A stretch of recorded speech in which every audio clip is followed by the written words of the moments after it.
What is up, guys? It is Quinn here, and in this video I'm going to be running through my week 6 wide receiver rankings, just going through the top 36 wideouts. If you guys do enjoy the content, do me a huge favor, hit the like button, and if you're not already subscribed, subscribe to the channel. Let's not waste any more time. Let's just jump right into the rankings.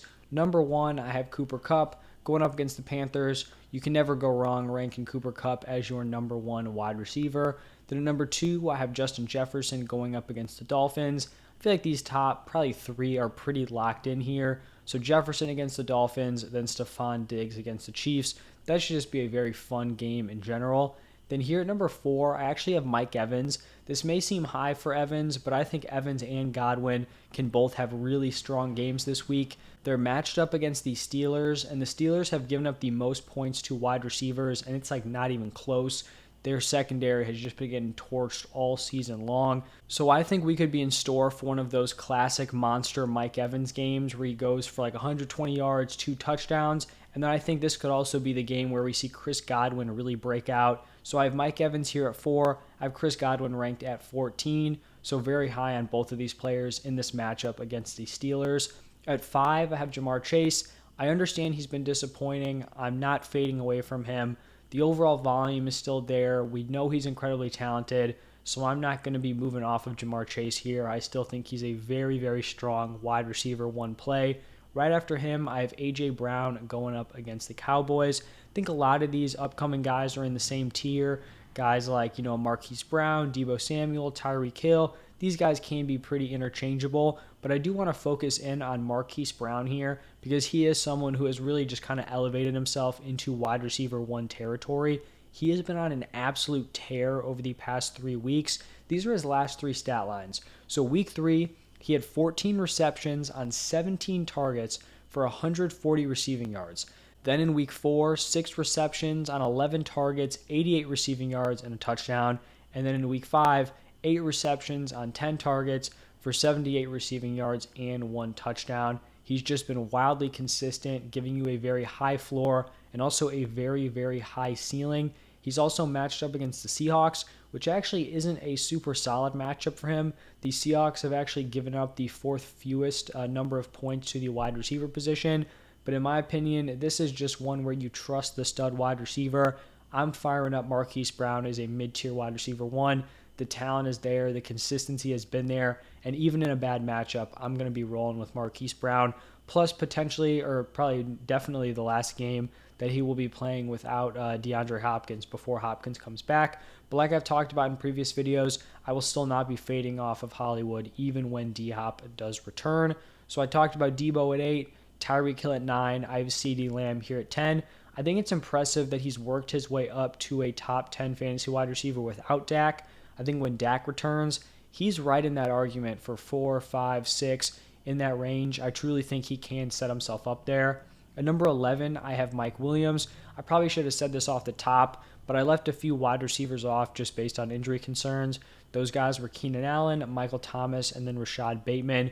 We've seen each of these guys miss at least 1 week. Keenan Allen's been out for 4 weeks.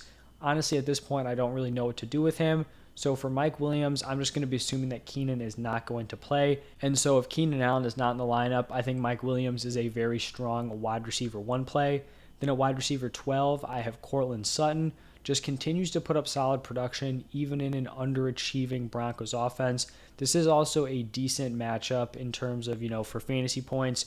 The Chargers haven't exactly been a lockdown defense, so I think this could be a solid matchup here for Courtland Sutton. Then I've got DK Metcalf here at 13, and I'm just going to talk about Metcalf and Lockett together. I have Chris Godwin sandwiched in between them. Already mentioned him. So Metcalf at 13, Tyler Lockett at 15. We saw the Seahawks offense really turn around their overall offensive unit heading into week 3. So week 3, week 4, week 5, they've just been firing on all cylinders. Over that stretch, both Metcalf and Lockett are averaging 19 points per game.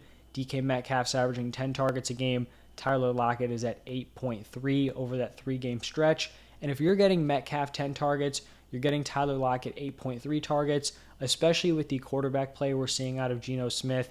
They are going to produce with that volume. The Seahawks are getting the ball in their best players' hands. And if Geno can keep this up, both Metcalf and Lockett are just looking like absolute fantasy steals. so far this season. The Cardinals are pretty middle of the pack when it comes to wide receiver points allowed, but like I mentioned, we're not chasing the matchup here. We are chasing these two stud wide receivers balling out, alongside Geno Smith, who is playing out of his mind so far this season. After Lockett, I have Michael Pittman here at 16. Just another solid option who's kind of been bumped out of that top 12 range.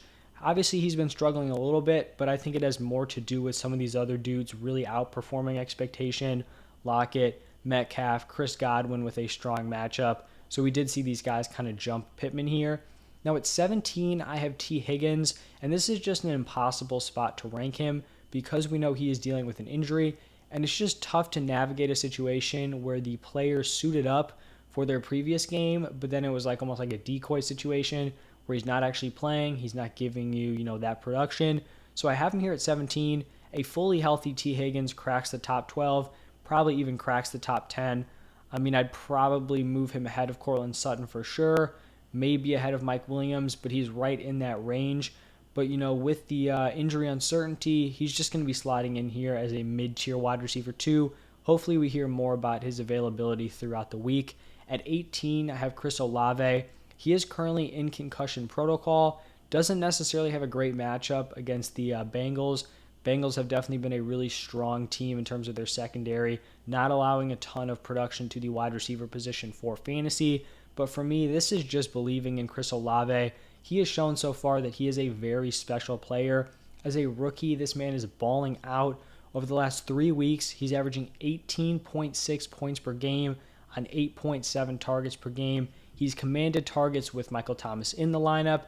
He's commanded targets when he's really the only top option with MT Landry out. Chris Olave is the real deal, and I think he's going to be a locked-in wide receiver 2 moving forward. 19, I have Amari Cooper. Continues to show that he does have a pretty high ceiling. He's definitely been boom or bust so far, but I think for where you drafted him, you have to be super pleased with his production, pre-getting to play with Deshaun Watson. At 20, I have Jacoby Myers. He has just been a volume monster in the 3 games he has played in. With that floor and, the potential ceiling he does have with that volume, I just can't see how I leave him out of like the top 24 wide receivers. So he slots in here at wide receiver 20. At 21, I have Jalen Waddle. I think Waddle definitely takes a hit with the quarterback situation for the Dolphins. I think both Waddle and Hill can give you top 12, top 10 production when Tua's in the lineup. Once we start getting into, Teddy, who's now probably out, and you have Skylar Thompson coming in, I think you got to pick one wide receiver, and I'd rather be rolling with Tyreek Hill. So Waddle's going to slide in as more of a back-end wide receiver 2. Then at wide receiver 22 here, I think I just said Waddle at 22. Waddle at 21, Gabe Davis here at 22, coming off of just that massive performance. Like I've talked about, he has a very low floor, very high ceiling going up against the Chiefs. This could be the spot where he has another boom week. It's totally possible. So if you have Gabe Davis, you should definitely be firing him up in your lineup because you just can't be missing out on those huge ceiling games. Then at 23, I have Deontay Johnson. I am still a Deontay Johnson believer. When we're just looking at the volume this man can command, he's seen double-digit targets in 4 out of 5 games. He has a 28.2% target share. You hear those two things, you're probably thinking a top 12 wide receiver. Instead, we're looking at a dude averaging 11.6 points per game. Now, some of that is due to the lack of touchdown production. He hasn't just been unlucky, he has been wildly unlucky. 0 touchdowns on 50 targets is insane.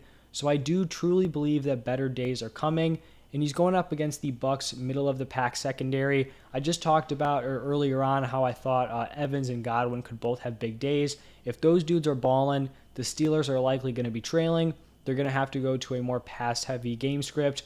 Plus, we have the Bucs run defense, which is probably the best in the NFL. So they're probably going to be more pass-heavy anyway. I think Deontay Johnson can command some volume, and maybe he finds the end zone this weekend.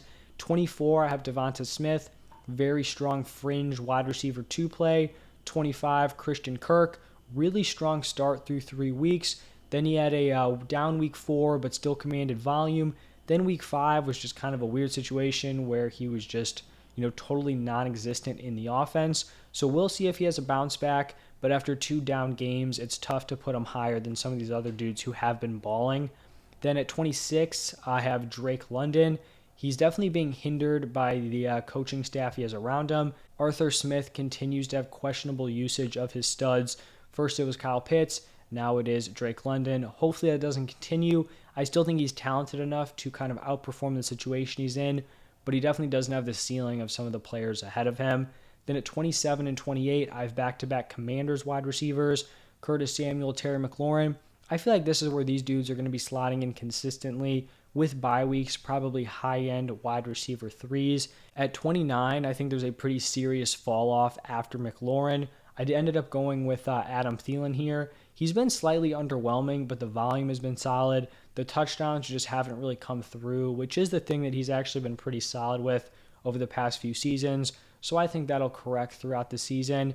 After him, I could have gone in a variety of different ways here. I ended up going with DJ Moore, and it may seem tough just because he's been so underwhelming so far this season, but we've seen some serious shakeups with this offense over the past few days.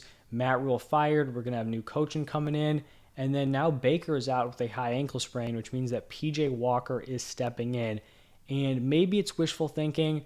I think this may be the thing to kind of spark DJ Moore's fantasy value. You know, it's easy to just kind of throw that out there. And in reality, like PJ Walker may not, even be an upgrade over Baker Mayfield. But I think when we're just looking at the situation, DJ Moore has produced with subpar quarterback play in the past. This is really the only situation where he's had a major issue here with Baker.